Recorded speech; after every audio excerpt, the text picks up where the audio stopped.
మీనరాశి మీనరాశి వారికి అందరికీ కూడా ఏం నడిచేది జరుగుతుంది. మరి అర్ధాష్టమ గురుడు నడుస్తున్నాడు. ఈ అర్ధాష్టమ గురుడు రేపు 2 జూన్ 2026 సంవత్సరం తర్వాత పంచమ స్థితిగతుడవుతున్నాడు. దీని ద్వారా ఏమవుతుందండి, మనకి అద్భుతాలు జరగబోతున్నాయి. ఉద్యోగాలు ఇంతవరకు కూడా మీనరాశి వారికి చెక్కు చెదరలేదు. మరి ఈ గురుగ్రహం చేరిన తర్వాత ఉద్యోగాల్లో ప్రమోషన్స్ అనేటటువంటివి వస్తాయి.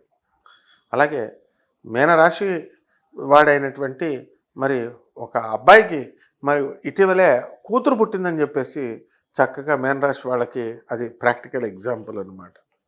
కాబట్టి సంతానం ఉంది. గురుడు 5వ ఇంట్లో ఇంకా రాలేదు.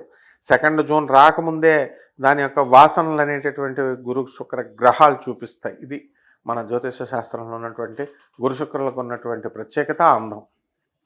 అదేవిధంగా ఈ మీనరాశి వారి ఉద్యోగాల కోసం బాధపడాల్సినటువంటి అవసరం లేదు.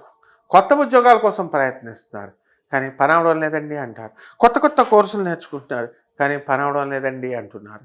కొత్త కొత్త ఉద్యోగాల కోసం మీరు ప్రయత్నించాల్సినటువంటి అవసరం లేదు. మీరు ఎక్కడ అప్లై చేస్తే అక్కడ మీకు రావడం అనేటటువంటిది కంపల్సరీ ఉంది. కాబట్టి ఈ రాశి వారికి అందరికీ కూడా మనము అనుకున్నట్లుగా మనకు పనులు లేకపోవడం కానీ లేకపోతే ఇదంతా కూడా ఉండదు. కాబట్టి ఈ యొక్క ఏలినాటి శని మరి జరుగుతున్నప్పుడు ఈ ఏలినాటి శనిలో ఈ యొక్క మీనరాశి యొక్క ఇంట్లో ఉన్నటువంటి వాళ్ళంతా కూడా డల్గా ఉండడము, నీరసంగా ఉండడము, లేకపోతే ఏదో ఒక రోగమో లేకపోతే ఏదో ఒక ఆలోచన ఉండిపోవడము, ఇలాంటివన్నీ కూడా జరుగుతాయి. కాబట్టి ఈ రాశి వారికి అందరికీ కూడా బ్రహ్మాండంగా ఉంది అని మనం చెప్పొచ్చు. అదేవిధంగా మనకి ఈ మీనరాశి వారి కొత్త కొత్త కలెక్షన్స్, కొత్త కొత్త వర్క్స్ రావడం అనేటటువంటివి జరుగుతాయి. ఇక శత్రుపీడ కోసం మనం కోర్టులను ఆశ్రయిస్తారు కొంతమంది. అయితే కొంతమంది మామూలుగా అవుట్ ఆఫ్ కోర్ట్ సెటిల్మెంటు లేకపోతే మాటల ద్వారా చేసుకోవడం అనేటటువంటిది జరుగుతుంది.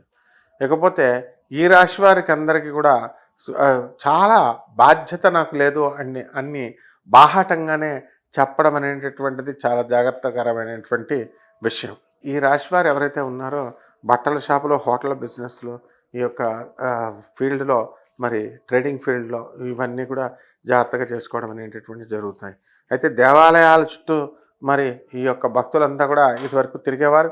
మరి అటువంటి వాళ్ళు ఇప్పుడు మరి దేవాలయాలకు వెళ్లకుండా పబ్స్, రెస్టారెంట్స్ అంటూ వీళ్ళు తిరగడం అనేటటువంటిది మీకు విస్మయానికి గురి చేసినటువంటి ఒక కథ అన్నమాట. కాబట్టి ఈ రాశి వారంతా కూడా మీనరాశి వారికి ఎవరికైతే వివాహాలు కాలేదో అటువంటి వాళ్ళకి అందరికీ కూడా వివాహాలు అయిపోవడానికి అవకాశాలు ఉన్నాయి. అలాగే ఎవరికైతే సంతానం లేదో 2 జూన్ 2026 సంవత్సరం వచ్చిన తర్వాత సంతానాలు కలగడానికి అవకాశాలు అధికంగా కనబడుతున్నాయి. కాబట్టి ఎవరికైతే మనం చక్కగా సంతానం లేదు అని అనుకుంటున్నామో అటువంటి వారంతా కూడా గాణగాపురం వెళ్ళి గురుదేవులైనటువంటి దత్తాత్రేయ స్వామి వారి యొక్క దర్శనం, ఆ మర్రి యొక్క దర్శనం చేసుకున్నట్లయితే బ్రహ్మాండంగా ఉంటుంది. మనకి ఈ యొక్క రాశి వారికి అందరికీ కూడా మరి అనేకమైనటువంటి కోట్ల రూపాయల కాంబినేషన్తో మీరు అనేకమైనటువంటి వ్యాపారాలు స్టార్ట్ చేశారు, కానీ లాస్ వచ్చింది.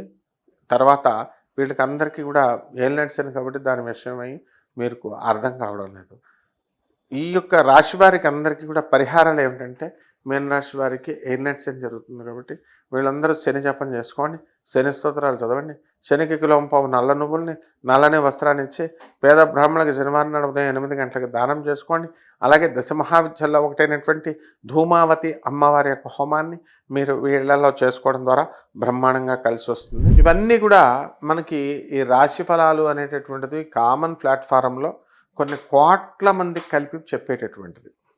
అందువలన మనకి వ్యక్తిగత జాతకాలు వేరనమాట. ఎవరికి వాళ్ళకే, ఎవరికి ఎప్పుడు పెళ్ళి అవుద్ది, అలాగే ఎవరికి ఎప్పుడు ఉద్యోగం వస్తుంది, ఎప్పుడు ఉద్యోగం పోతుంది, ఇలా సమస్యలు అనేటటువంటివి ఎప్పుడు వస్తాయి అనేటటువంటిది వ్యక్తిగత జాతకం చూసినప్పుడు మాత్రమే తెలుస్తుంది. కాబట్టి అందరూ కూడా మనము ఈ వ్యక్తిగత జాతకాలు తెలుసుకోవడం ద్వారా నివారించుకోవచ్చు మనకు దొరికేటటువంటి జరగబోయేటటువంటి దోషాలని. అందువల్ల వ్యక్తిగత జాతకాలు కావాల్సినటువంటి వాళ్ళు ఈ క్రింది నెంబర్కి మీరు సంప్రదించవచ్చు.